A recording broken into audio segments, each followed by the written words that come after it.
যে ব্যক্তি নিজের মনে যা চায় তাই করে, মনে যা চায় তাই করে। আর মনের কিন্তু একটা স্বভাব আছে, মনে কিন্তু ভালো তা চায় না কোনোদিন।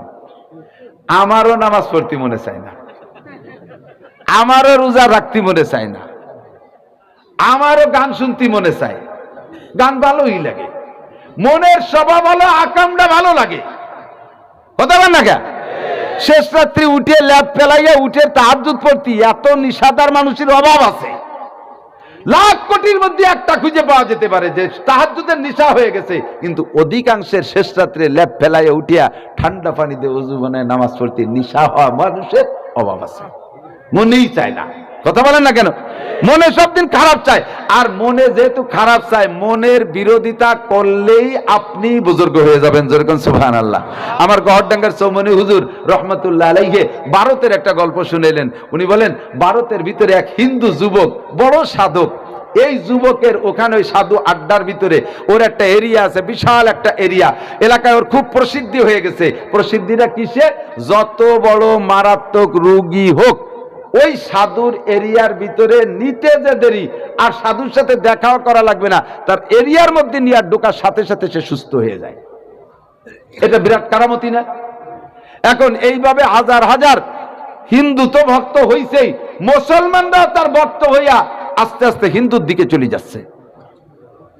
ওই এলাকায় এক বহুত বড় বুজুর্গ, ওই বুজুর্গ এই খবর শুনছে, কিন্তু শুনিও হিন্দু দেশ তো হিন্দুস্তান, প্রতিবাদ করার সুযোগ পাচ্ছে না, তার সাথে যাওয়ারও কোনো লাইন পাচ্ছে না সাক্ষাৎ করার জন্য।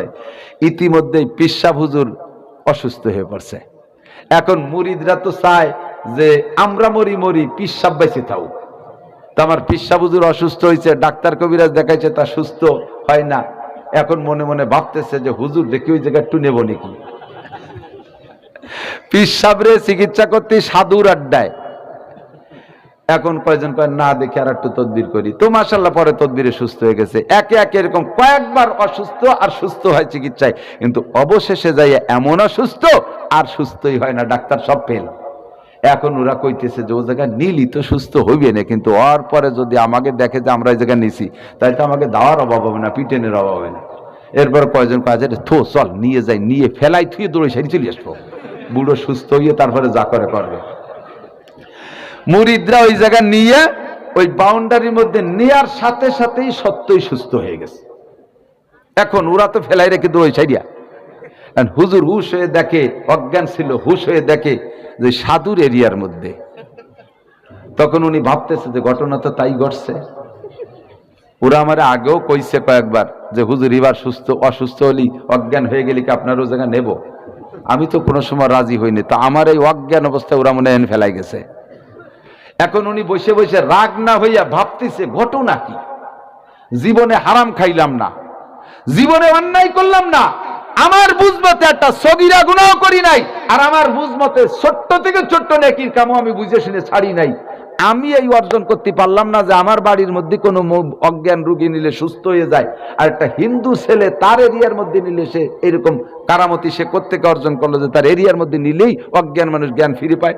এটা জানার কৌতূহল হয় কিনা? কারণ হুজুর সেই চিন্তা করে খানিক বসে ভেবে চিন্তা করে তাই যাই সেই সাধুর সাথে একটু দেখা করে আসি।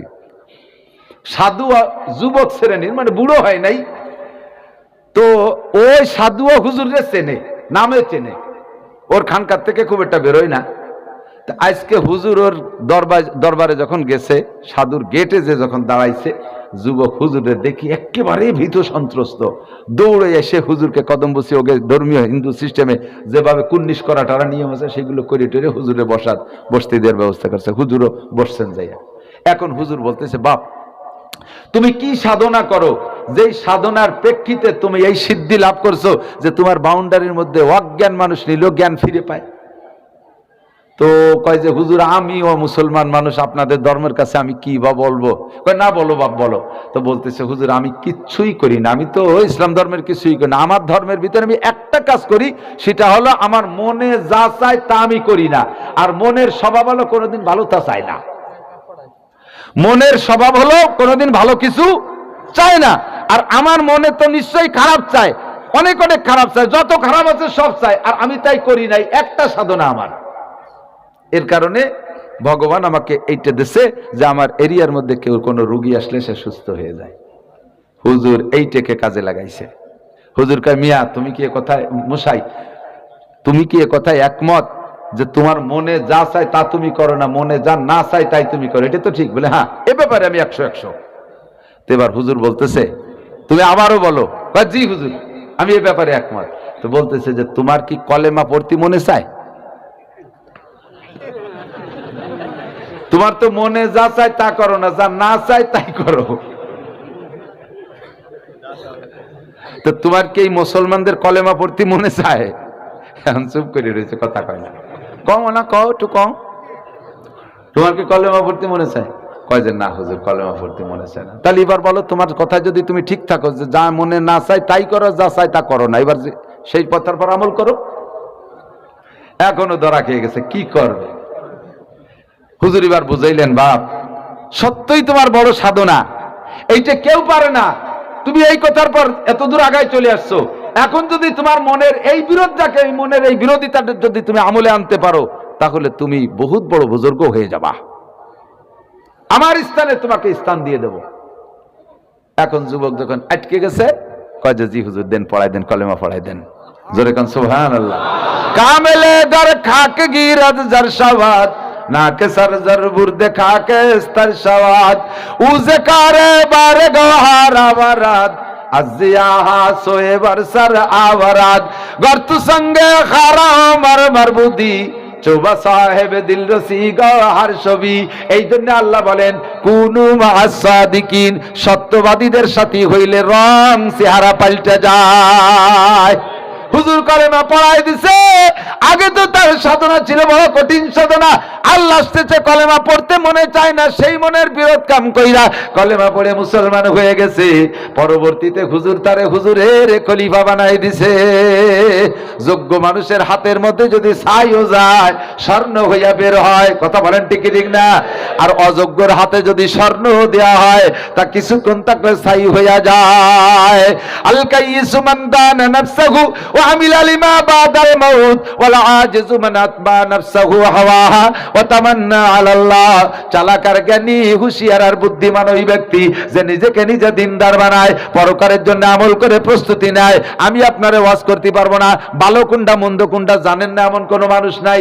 আমি উদাহরণে বলে থাকি দোস্ত, কোনো মুফতি সাহেবের কাছে জিজ্ঞেস করা লাগবে না, আল্লাহ পাক আপনার সিনার মধ্যে একটা মুফতি বানায় দিয়েছে, ওই মুফতি আপনারে ভালো মন্দ চিনাই দেয়। সাবালেক থেকে বয়স হয়েছে যাদের, সকলের ভিতরে এই মুফতি সাহেব আছে। এদিক আপনারা এই প্রেসার মাপা যন্ত্র দেখছেন না, মাপানো তো মাঝে মধ্যে এখন আল্লাহ, ওই প্রেসার মাপা যন্ত্র বাজুতে বেঁধে দেয় একটা বেল্ট, এখান থেকে দুইটা পাইপ বের হইছে, একটা পাইপের মাথায় হাওয়া দান, আর একটা পাইপের মাথায় একটা ঘড়ির মতো, ঠিক না? তো ওই হাওয়া দান দিয়ে হাওয়া দিয়ে যখন এখানে টাইট হতে থাকে, ওই ঘড়ির ভিতরে যে কাঁটা আছে কাঁটার উপরের দিকে উঠতে থাকে। যখন এখানের হাওয়া না খায়, তখন হাওয়া দিলেও খায় না, ওই সময় কাঁটাটা উঠতে উঠতে আর শেষে যে খালি কাঁপে আর উঠতে পারে না।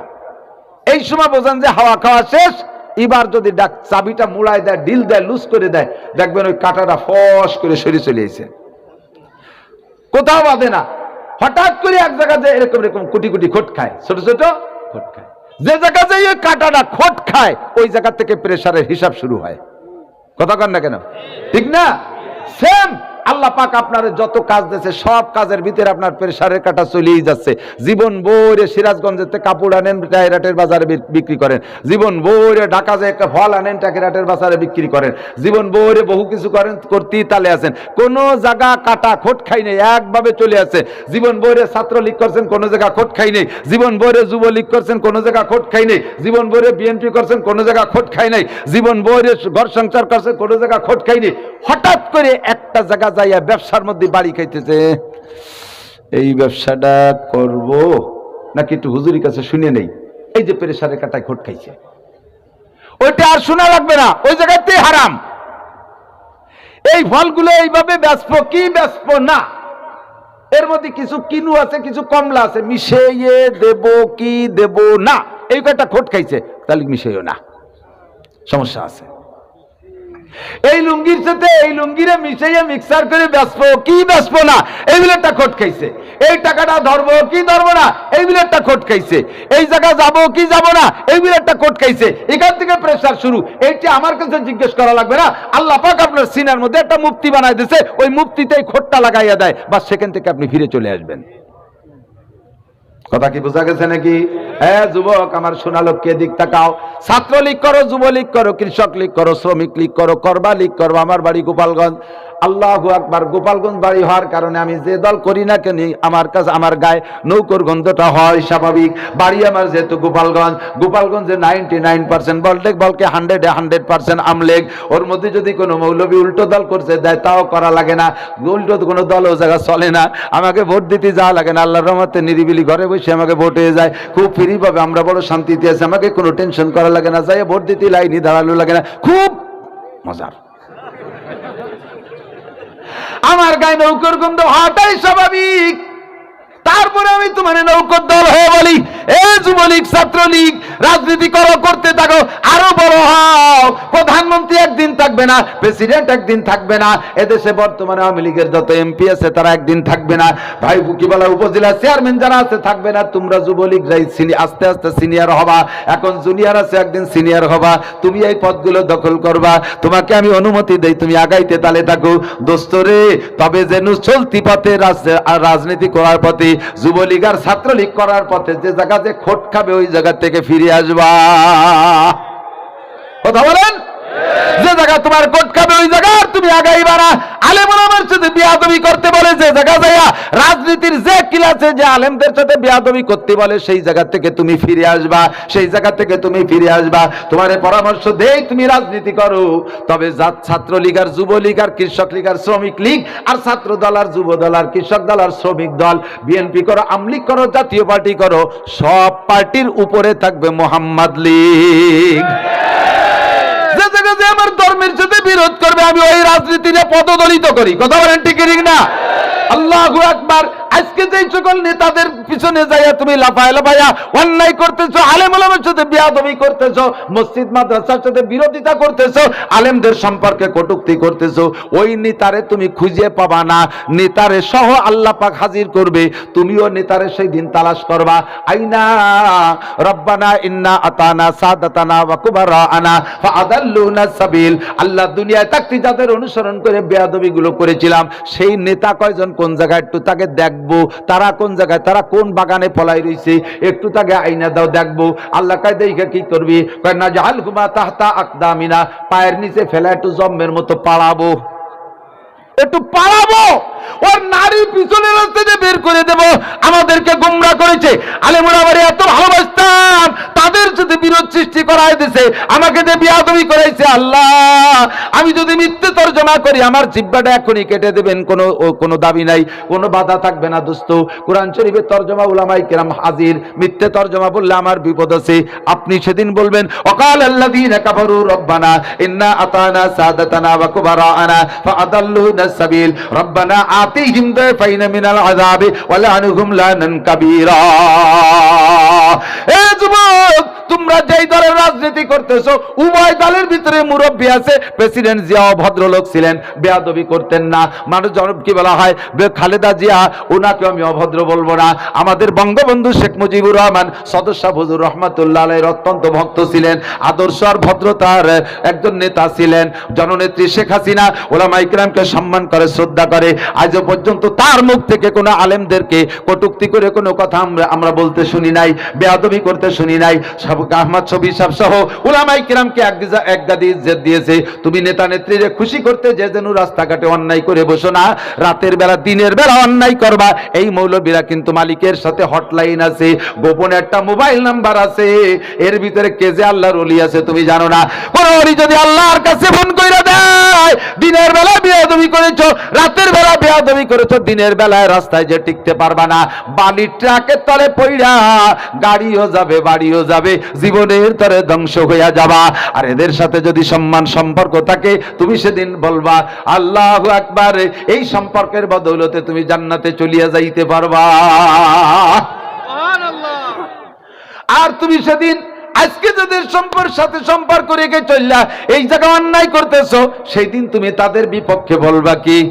আফসোস করে বলবা রব্বানা ইয়া লাইতানি ইত্তাখাযতু মা রাসূলি সাবিলা ইয়া ওয়াইলাতা লাইতানি লাম আত্তাকিজ ফুলানান খলিলা। রাসূল ওয়ালাদের সাথে যারা সম্পর্ক রাখছে তাদের সাথে জান্নাতে চলে যাচ্ছে একদল। আমি যদি দুনিয়ায় তাদের সাথে সম্পর্ক রাখতে পারতাম তাহলে বড় ভালো হইতো। এই যে আমার যুবকরা, আমি এখানে আসার পরে যুবকরা যে ব্যবহার দেখাইছে আমি মুগ্ধ হয়ে গেছি। আমারে কোলে করে তারা উপরে নেয়। আল্লাহ যদি আমার ডান হাতে আমলনামা দেয়, আমি কি এদেরকে ভুলতে পারবো? আমাদের দুয়ায় যুবকরা কেউ জান্নাতে গেলে দুনিয়ায় যেমন ভালোবাসতেছে ওরা আমারে স্মরণ করবে, আল্লাহ নাসির হুজুরকে এত ভালোবাসতাম, হুজুর কোন বাগানে পড়ে রয়েছে, কোন গর্তের মধ্যে পড়েছে, হুজুর তো খুঁজে পাচ্ছি না, আল্লাহ বেস্তের মধ্যে তো খুঁজে গেড়ে দেখলাম না কোনো জায়গা। তুমি মনে করলে যুবক তোমার সুপারিশে আল্লাহ আমারও জান্নাতে দিয়ে দেবে। তাহলে আমরা এই দিন ধর্মের দিক দিয়ে, এই দিক দিয়ে আমরা একে অপরের সাথে আন্তরিকতা ভালোবাসার সম্পর্ক রাখবো। রাজি আছি না ইনশাআল্লাহ? আল্লাহ কবুল করে বলেন আমিন। কখনো কোনো কিছু আমার সব রাজনীতির উপরে থাকবে আমার ধর্মনীতি, ঠিক কি ঠিক না? এইটাকে উপরে রাখবেন। এরপরে যদি রাজনীতিতে মিল খাই করলাম, না খাই না করলাম, এই জায়গা যদি মার খেয়ে যান সবকিছু শেষ। আমি উদাহরণে বলে থাকি, আমার উস্তাদ মাওলানা আকিল আলী সাহেব হুজুর বলতেন, এ ভাই আগে মহিলারা ধান কি বলে ধান ছাটাই করতো কি দিয়া? ডেকিতে মনে হচ্ছে ডেকি চেনেন তো? আছে ডেকি, আছে দিক আছে, এখনো কিছু কিছু আছে। আর 20 বছর পর ডেকি থাকবে না। এরপরে ডেকি জিজ্ঞেস করলে পোলাপানে অন্য কিছু মনে করবে। ডেকি মুনাই, ঠিক তো? গোলই না কি কি যেন কয়, এই যে পরিভাষা এটা থাকবে না একসময়। তো এই ডেকিতে ধান বানতে গিয়ে ও জায়গায় দুইজনের কাজ। একজন হলো ডেকিরে ফারানু কয় তো ডেকিরে লাইতই, আর একজন ডেকির ধানরে পরিচর্যা করে, ওকে আলিয়ে দিয়া, আমাকে ওইদিকে আলিয়ে দিয়া। তো আলিয়ে দিয়া ফারানুওয়ালার এক কাজ, ও খালি ফারায়। আর আলিয়ে দিয়া আলার 5 কাম। কয় কাম? তবলিগির কয় কাম? 5 কাম। তবলিগির 5 কাম, আর আলিয়ে দিয়া আলারও 5 কাম। 1 নম্বর কাম হলো আলিয়ে দিয়া পরিচর্যা করা। ওই আলিয়ের মধ্যে এবার 3 পার্টি আছে, শালিয়ে কালা ফাল্টা, এই 3 ক্লাস আছে। ওই 3 ক্লাসে আলাদা আলাদা করে মাঝে মধ্যে একটু জ্বালিয়ে দিতে। এগুলো করতেছে একা বৈশা। ওই মহিলার আবার বাচ্চা একটা দুধ খায়, বগলের নিচে মাথা দিয়ে বাচ্চারে দুধ খাওয়াচ্ছে, 2 কাম। 3 নম্বরে উঠোনে 4টে ধান নাড়ছে, তা আবার হাঁসে খেয়ে যায়, জন্য বেটা বাঁশের কুটা দিয়ে ওই হাঁস তাড়ায়, ওই বসা মহিলা, 3 কাম। 4 নম্বরে বেড়া ক্ষেত্রে অফিসাররা আছে, তাকে সাথে একটু দরবার করতেছে। 5 নম্বর কাম হলো ওনার আবার একটু হুক্কা খাওয়ার অভ্যাস, তা আবার ধরাইয়া মাঝে মধ্যে এক টান দিচ্ছে। জীবন বইরে এইভাবে 5 কাম করে আসতেছে, কোনোদিন সমস্যা হয়নি। কিন্তু উক্কায় সুকটান দিতে যাইয়া, বিড়িতে সুকটান দিতে যাইয়া যদি নোটের ভিতরে হাত উঠোই না পারে, তাহলে ফার লাগবে না? ফার লাগে আঙ্গুলির মাথা সাইডে ছেঁচে গেছে, উক্কা খা আছে আর? আঙ্গুলির মাথা যদি ফারে ছেঁচে যায় উক্কা খা চলবে? বেরাকের গল্প, আলিয়ে দিয়া মাইয়েরে দুধ খাওয়ানো, উঠোনে হাঁস তাড়ানো, কোনো কাম যতদিন হাতে ফার না লাগে অতদিন পর্যন্ত 5 কাম সবই চলবে, ঠিক কি ঠিক না? ও মুসলমান, ব্যবসা চলবে, বাণিজ্য চলবে, খেতখামার চলবে, সংসার চলবে, জেনারেল লেখাপড়া চলবে, ডাক্তারি চলবে, পুলিশ চলবে, আর্মি চলবে, বিডিআর চলবে, তোমার আওয়ামী লীগ চলবে, বিএনপি চলবে, জাতীয় পার্টি চলবে, জামাত চলবে, যতক্ষণ পর্যন্ত তোমার ইমানের হাতে ফার না লাগে। ইমানের হাতে ফার লাগে একটাও চলবে, সব ধুলায় মিশে চলে যাবে, ঠিক না? আখলিস দীনাকা ইয়াকফিকাল আমালুল কলিল। পারতেছি না, বুক ব্যথা, পিঠ ব্যথা, যেভাবে বলার ইচ্ছা ছিল সেভাবে পারলাম না, মুখ শুকিয়ে যাচ্ছে, পিঠ ব্যথা করতেছে, গাড় গর্দান ব্যথা করতেছে। সংক্ষিপ্ত কথা হলো নেক আমল করব, শিরিক মুক্ত ঈমান। আর 2টি কথা না বলে পারতেছি না, কুফর মুক্ত ঈমান। বলেন কুফর মুক্ত ঈমান। কখনো কুফরি করবে না। কুফরি কাকে বলে? নিয়ামতের নাশুকরি করার নামই কুফরি। ভাত খাইয়ে উঠে চলে যান, গ্যার গ্যার করে ডেক ছাড়তি ভাত খাওয়ালো কে? তার নামে একটা শুকর পাবে না সে? বলেন আলহামদুলিল্লাহ।